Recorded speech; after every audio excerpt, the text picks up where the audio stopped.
On est en 1983. Le rallye mondial devient toujours plus rapide et exigeant, mais depuis des années, un constructeur domine tous les autres, Lancia. Pourtant, tout est en train de changer. Un nouveau concurrent s'impose à chaque rallye comme l'adversaire le plus redoutable. Cette étoile montante, c'est Audi, et leur nouvelle voiture bouscule toutes les règles. C'est une telle révolution que cette technologie va forcer tout le monde à repenser leur conception. Alors pour reprendre l'avantage, Lancia décide de tenter l'impossible, créer la voiture parfaite. Ce projet va marquer l'histoire du rallye à jamais et participer à l'émergence de l'une des compétitions les plus légendaires de tous les temps, le groupe B.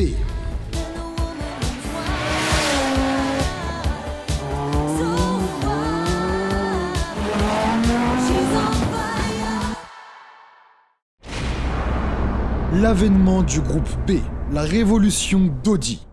Dans les années 70, le rallye est encadré par une réglementation très stricte. Les voitures doivent être produites en série, souvent avec un minimum de plusieurs milliers d'exemplaires pour avoir le droit de concourir. Les constructeurs sont répartis en différents groupes en fonction de l'ampleur des modifications de leur voiture par rapport au modèle en série. À ce moment-là, Lancia, Ford et Fiat dominent les compétitions. Mais en 1981, une nouvelle voiture fait son apparition, la Quattro d'Audi. Pour la première fois, un constructeur tente le coup des 4 roues motrices. À l'époque, on considérait que la transmission intégrale était trop complexe à gérer et pas du tout adapté pour les rallyes. Pourtant, la Quattro fait des merveilles. Audi maîtrise parfaitement son innovation. La puissance est parfaitement transférée au sol sans perte et l'adhérence des 4 roues motrices est monstrueuse. Bref, la Quattro a un avantage unique sur tous ses concurrents. Audi remporte sa première victoire au rallye de Suède et bouleverse l'équilibre du rallye mondial. Et c'est exactement ce dont ce sport avait besoin. Car vous le savez comme moi, tant que les meilleurs ne sont pas inquiétés, ils ne changent absolument rien. L'apparition d'un nouveau challenger avec une technologie sous-estimée va les forcer à repousser leurs limites. Mais c'est l'année suivante, en 1982, que la compétition va connaître un tournant majeur. La Fédération internationale des sports auto crée le groupe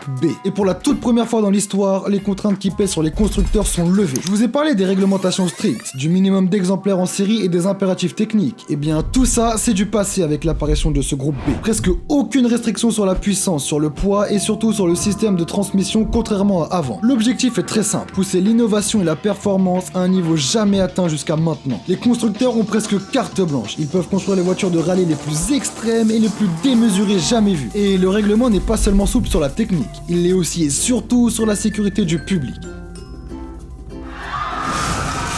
C'est simple, elle est quasi inexistante. Pas de vraies barrières ni de zones protégées pour le public. Les spéciales, ce sont juste des routes fermées pour quelques heures. Et ce public-là, en excitation totale, se rue sur la chaussée puis s'écarte au dernier moment lorsqu'arrivent les bolides. Vous comprenez pourquoi le groupe B est devenu la catégorie la plus folle, la plus dangereuse et la plus mythique de toute l'histoire du rallye. Évidemment, ce nouveau règlement hyper souple est une opportunité en or pour tous les constructeurs. Ils vont pouvoir rivaliser avec la Quattro de chez Audi. Et Lancia, justement, ils sautent sur l'occasion. Ils peuvent enfin améliorer leur voiture qu'ils utilisent déjà depuis plusieurs années, la 037. Grâce au groupe B, ils la rendent encore plus légère et puissante. En bref, plus extrême. Et en 1983, ça paye. Lancia remporte de justesse la saison et décroche le titre constructeur. Les équipes explosent de joie et malgré les 2 roues motrices de leur bébé, ils semblent rattraper Audi.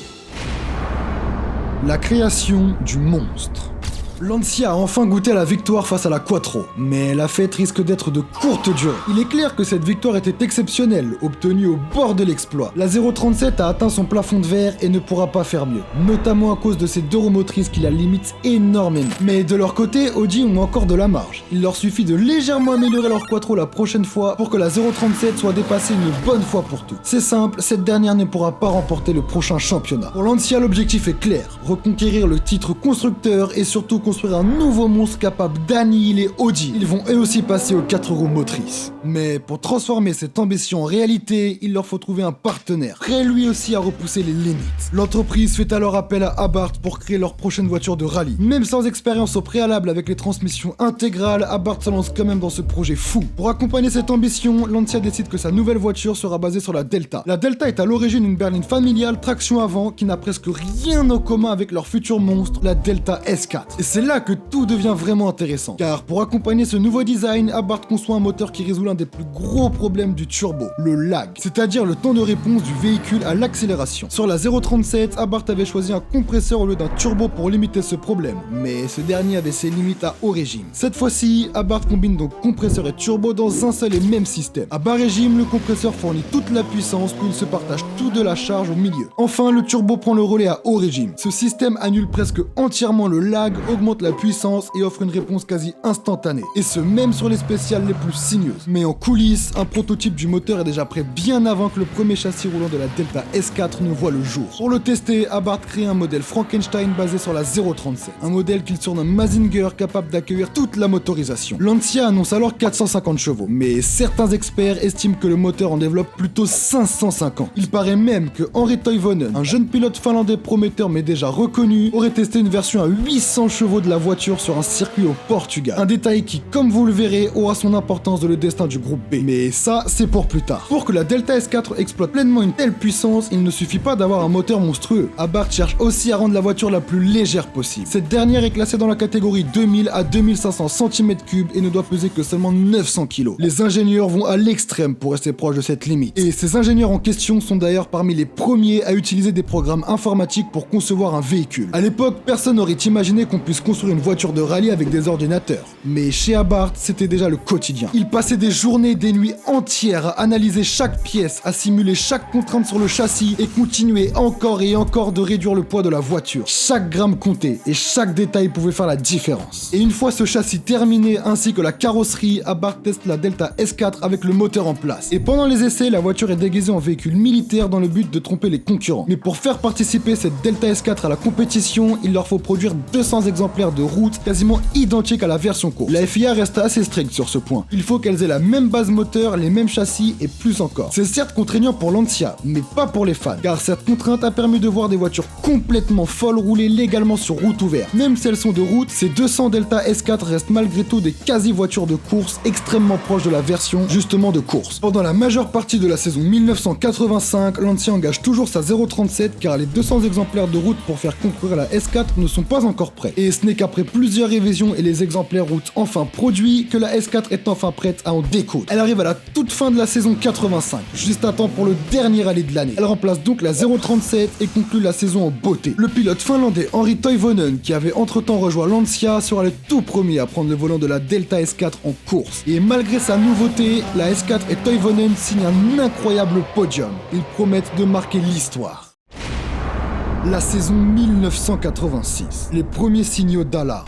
On arrive en janvier 1986 et la première saison complète de la S4 est enfin là. Henri Toivonen commence très fort l'année avec une victoire au rallye de Monte Carlo juste devant Peugeot. La S4 et le pilote finlandais prennent ensuite la seconde place un mois après au rallye de Suède avec cette fois-ci Peugeot en tête. L'année a l'air de parfaitement commencer pour Lancia. Puis arrive au mois de mars, le rallye du Portugal. Vous vous souvenez de ce que je vous ai dit plus tôt, de la sécurité du public inexistante? Eh bien ici, cette absence de protection va malheureusement voir arriver ses premières conséquences. Sur une spéciale rapide, une Ford RS 200 perd le contrôle en abordant un virage très serré juste devant des spectateurs bien trop proches de la piste. La voiture sort de la route, puis percute la foule. 3 spectateurs, dont 2 enfants et une femme, perdent la vie dans ce tragique accident. Pour Lancia, ce choc est un signal d'alarme. Ces courses extrêmes avec des machines dépassant les limites et des conditions de sécurité insuffisantes ne sont plus compatibles avec leurs exigences. Craignant pour la sécurité de leur pilote Toivonen et de toute l'équipe, Lancia prend la décision de se retirer du rallye du Portugal. Et Lancia sait très bien pourquoi. Leur propre Delta S4, aussi redoutable soit-elle, n'est clairement pas sans défaut. La voiture doit souvent être reconstruite après chaque rallye. Les pilotes se plaignent bien trop souvent de la chaleur extrême dans l'habitacle, mais pire encore, la pédale d'accélérateur est déjà restée coincée sur le plancher de la voiture. Avec tous ces problèmes, elle devenait à force complètement ingérable et dangereuse. Conscient que des accidents similaires pourraient leur arriver, l'équipe Lancia décide de jouer la prudence. Pour le prochain rallye à venir, le mois suivant, Lancia ramènera sa 037, plus sûre et moins puissante, plutôt que de risquer la Delta S4. Le drame du Tour de Corse. Mais 2 mois plus tard, en mai 86, Lancia ont l'air confiants. La Delta S4 fait son grand retour pour le Tour de Corse, cette fois-ci profondément modifiée pour la rendre fiable. Et Lancia met la S4 au régime minceur extrême. Il la vide le plus possible de poids jugé en trop afin de maximiser les performances. Mais cette attention méticuleuse à gagner le moindre gramme allait au final avoir un impact. Le rallye commence bien et malgré une grippe tenace qui brûle ses forces depuis plusieurs jours, Toivonen écrase ses concurrents. Sa nouvelle S4 a enfin l'air de fonctionner parfaitement. Enfin, jusqu'au drame. Sur la 18e spéciale, rongé par la fatigue et malade, il sort de piste. La voiture se retourne violemment, prend feu instantanément et les flammes consument la voiture en à peine quelques secondes. Les deux occupants, dont Henri Toivonen, meurent instantanément sans avoir eu le temps de s'extraire. Mais derrière cette catastrophe, Lancia se retrouve responsable. Dans leur quête de performance, ils avaient vidé la voiture de façon trop extrême et avaient retiré les plaques de protection du réservoir afin de gagner du poids. Le réservoir n'était plus du tout protégé et se retrouvait totalement exposé. Il a suffi qu'une simple branche heurte la voiture lors de sa sortie de piste pour le percer et pour que tout part en flammes. Et c'est finalement ce choix presque obsessionnel pour la légèreté qui a transformé un simple accident en tragédie mortelle. Pourtant, avant l'accident, Toivonen se plaignait déjà de la puissance excessive de la S4. I mean, the acceleration from 0 to 100 km an hour, 2.9 seconds. So, you know, it's unbelievable. You know, there's no brains which can work so hard. La fin du groupe B, l'héritage.